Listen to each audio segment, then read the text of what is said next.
It takes a bit longer than a split second. I know. Or maybe it doesn't. I don't know. What do I know? Well, I mean, what's the belief systems? What book should I read so I can get more into it? Well, I kind of read everything from astrology books. Dane Rudhyar, who was a great astrologer from the 30s. Okay. And Michael Meyer, his protege, I got to know as well. Okay. And he's great. He's still around. And, okay. So is it astrology? Then with me, and then it was tarot cards. Mm-hmm. Don't laugh. They're ancient. Mm-hmm. All the imagery it unlocks. Mm-hmm. Our subconscious. That's all parts of ourselves we haven't really investigated. It's like our bodies are ancient. And it goes back, our everyday consciousness, I believe, is only a small part of what we really are. Mm-hmm. We haven't really, it's like Carl Jung said towards the end of his life. He researched and investigated the mind all his life. Carl Jung. Okay. Yeah. Oh, Carl Jung. J-U-N-G. Gotcha.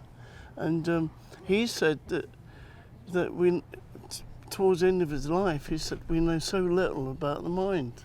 We need to find out more about what's going on in the mind. We don't know where it is. Is it there or there or there? Or consciousness. In your pocket.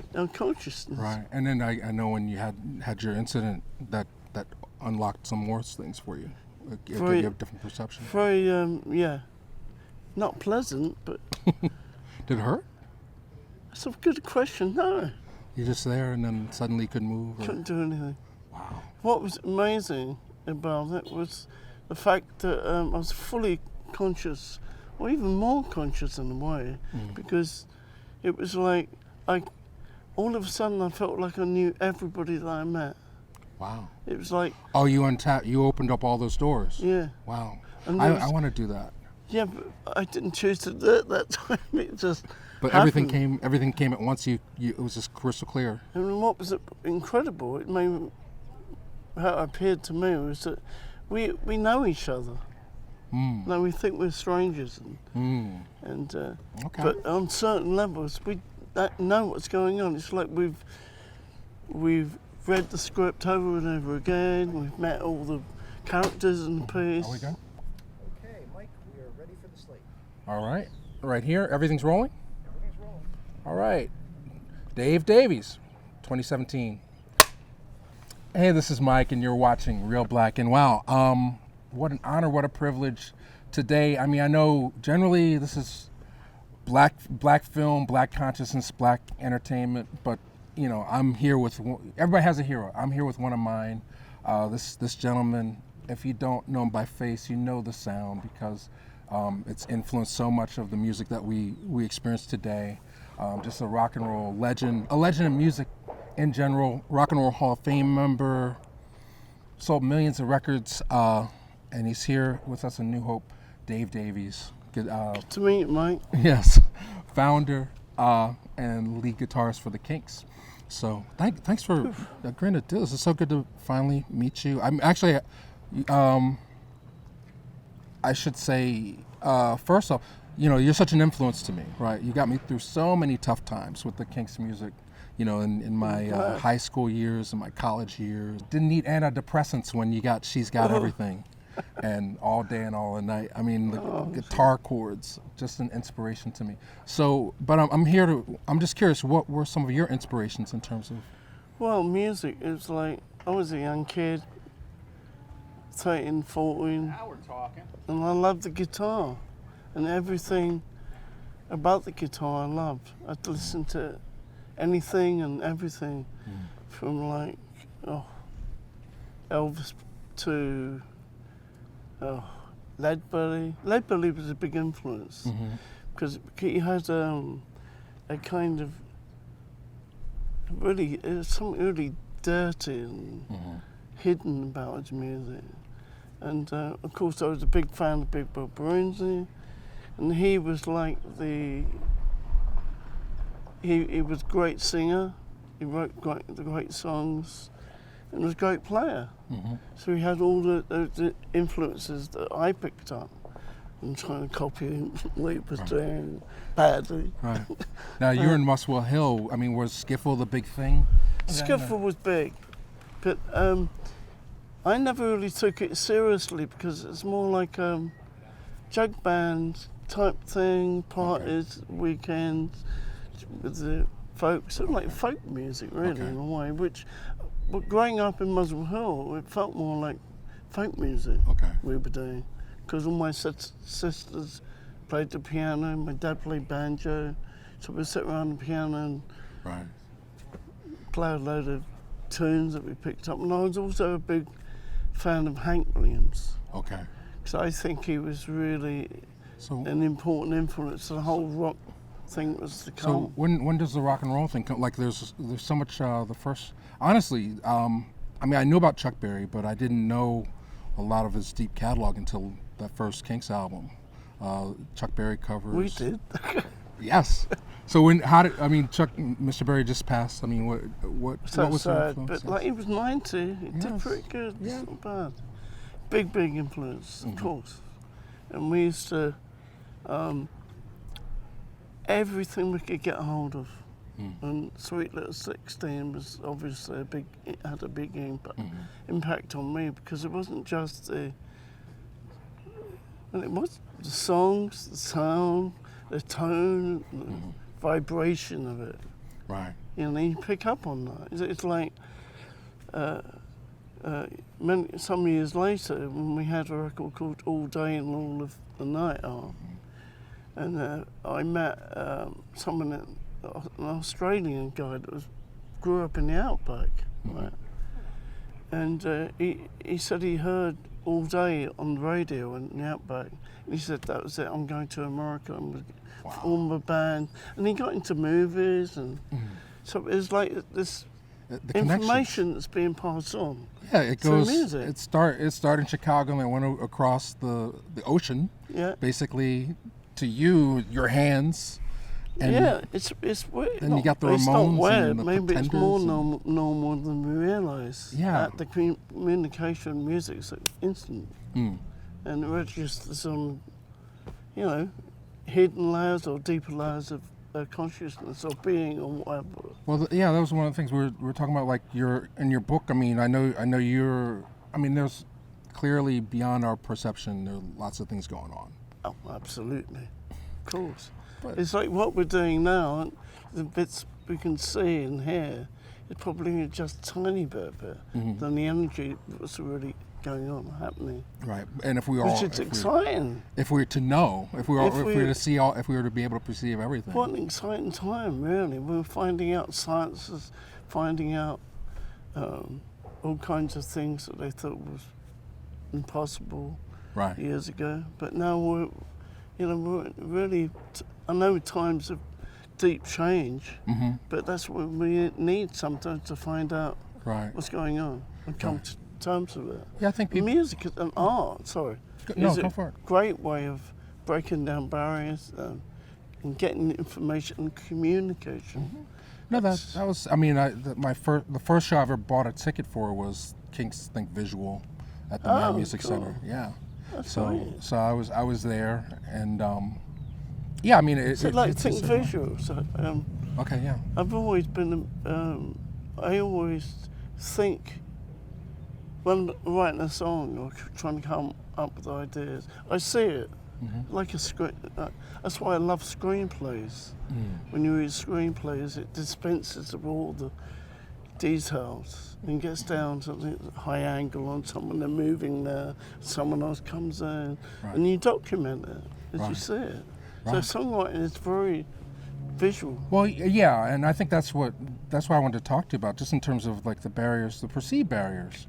I mean, race being a barrier. I know, like, but when you're talking about music and creativity and art and energy, that's really very artificial. Yeah, I mean, I think it's we have when we become artists. Maybe we're all artists. We just express ourselves differently. But self-expression, when you start to develop your own form of self-expression, it's beyond any kind of racial countries. You know, I think music and art has taught me more about humanity than about religion or a type of person or a creed. So it's humanity, I think, is what we need to look for, and not only in ourselves, in each other. Right.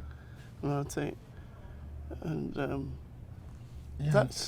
I think that's our lesson in my way of thinking. And I mean, Justin was telling something about your upbringing, like, I mean, the cross-cultural things growing up in Muswell Hill, or? Only with music, really. Okay. I mean, Muswell Hill was predominantly a white, middle-class suburb of London. And, but I had 6 sisters and an older brother. Okay.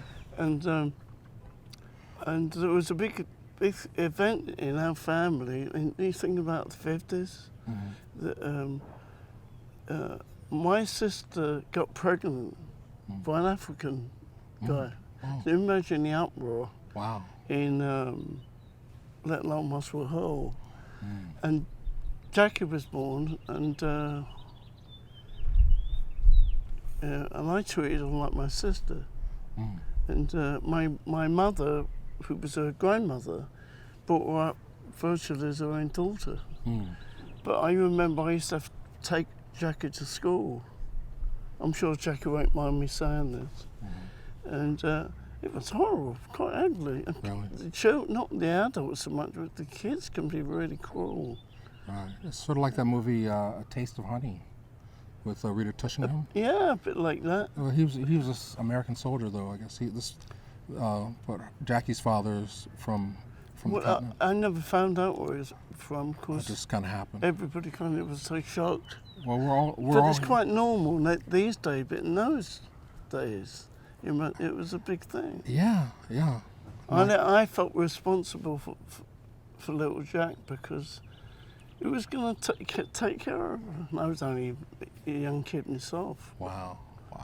Well, So I had some personal experience. So you learned, you saw it firsthand. You know what's going on. So so where are we now? I mean, we're here in New Hope. You're on tour, and new album out with your Open Road with my son Russ. You've got the whole family here except Russ, but Yeah, my oldest son, who's my tour manager. Simon, who's taking care of all sound and technical stuff. He's really good with that. So let folks know. I mean, I love the new album. Good. I think what I like the live albums that you put out. I like all the music that you put out solo, but the live albums are great because they're just fun. But then it just seems like you take your time there's no pressure to release things, so it comes out really good. It's not where we're going. It's not where you've been, or how much money you made. It's how we have lived. In my heart, I am just a boy, just a boy, just a boy. Worn out shoes, playing the blues on my harmony guitar. With rusty strings, blisters on my fingers, playing in that old school yard. I see a long way still ahead of us. I look behind and see what we have done. You and I, we need to trust. The road is long, just look what we have become. Well, me and Russ got together about a year ago, and we thought we'd make it, because we had worked before on records, more like sci-fi, sort of experimental type work, which great fun. We decided to write some song more like a rock album. Okay. So he'd come up with an idea and a concept, and I'd work at it a bit, and I'd hand it back to him, and then he would say, "What about this?" And it's really quite a emotional process in working so closely with your son. Of course, you're close anyway.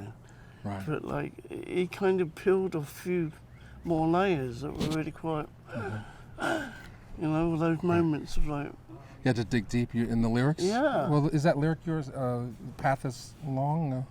Like you feel the same that you did inside? yeah, I found it, because it was basically Russ's basic ideas, you know, skeleton ideas for the song. And then he wrote a key line for it. You and I, we need to trust. And we, that's it. Wow. And that's kicked off the album for me. Because when you're in that place of trust, it makes you do things differently. You think, and you think, oh, I can say what I like, you know, I feel strong in that place. Working with someone with that trust. As opposed to coming from a place of anger. Yeah. Which What is that creep up on you? well, I mean, I'm in the same boat. Like I've been making movies 25 years. So the first 15, it was just to prove something or out of anger or to show like you don't understand what I want. And I realized. But we need anger, in a way, don't we? I guess. Get us off our feet, off our backside. I guess, but I mean, if you don't have if we success, stay in it, Yeah. that's when it gets ugly. It's like it takes over yeah. our lives. Well, I got to a point where I said, well, if this never happens in the big way I imagined, I don't want to hold this anger and resentment. So I had to find another place for my creativity to come from, and I feel like I'm much better. Art, Yeah. self-expression. But just for, like peeling that, like you said, peeling that other layer of myself, and instead of just like going after the perceived thing, coming in terms of like what it is that I want to say, what's inside me. So, you know, it seems like you had that earlier. Yeah, but that's like a yoga practice. It's looking within, and we look outside, and but when we should really be looking within first. So that's the area that we neglect the most, and then we blame everything on what we see when it's the inner work we need to do.